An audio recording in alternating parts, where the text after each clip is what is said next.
Very good morning to you. Shalom, Mungu akubariki sana. Wakati mwingine shetani ana namna ya kuharibu au kupoteza muda wa watu kwa kusababisha watu hao kufanya vitu vingi au kufocus kwenye vitu vingi. You see, watu wa Mungu, mafanikio yanategemeana na wewe kufanya jambo na kufocus kwenye hilo jambo, kuweka akili yako, nguvu yako, uwezo wako, moyo wako, juhudi zako zote kwenye hilo jambo unalolifanya. Wakati mwingine shetani anaelewa kabisa kwamba hauna muda wa kutosha tena.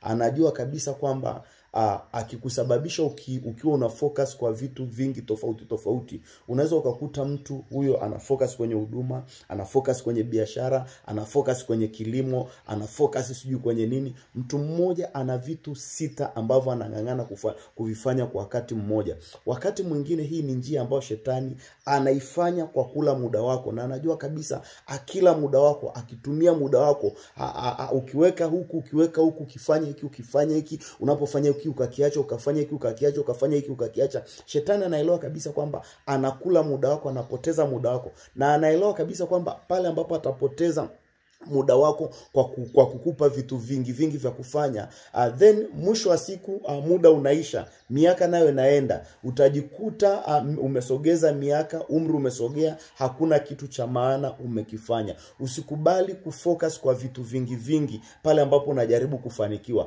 Jaribu kuweka nguvu zako kwenye kitu kimoja na ujaribu kufocus kwenye hilo jambo moja mpaka litakapomachua. Fikiri na mimi hivi, tujaribu kufikiri ni wakati wa mwanamke kuolewa umefika. Labda kuna mwanamke majira yake ya kuolewa yamefika, alafu mwanamke huyo shetani akamletea wanaume 6. Kila mwanaume anampenda, kila mwanaume anaonyesha kumjali, kila mwanaume anaonyesha kumhudumia, anamfanyia kila kitu anachokitaka kwa wakati ule. Alafu mwanamke huyo accept wale wanaume 6. Asielewe kwamba watakula muda wake na yale majira ya kuolewa yatapita. Kitakachokuja kutokea baadaye sana, baada ya hawa wanaume 6 kula muda wake, itafika mahali wote watakuja kuondoka. Alafu mwisho wa siku yule mwanamke atabaki mtupu, hakuna kitu chochote alichokipata. Hakuna mwanaume aliyempata anayetaka kubaki naye kwa ajili ya kumuoa, na muda wake umeisha. Ndivyo ilivyo kwa mtu anayefocus kwa vitu vingi.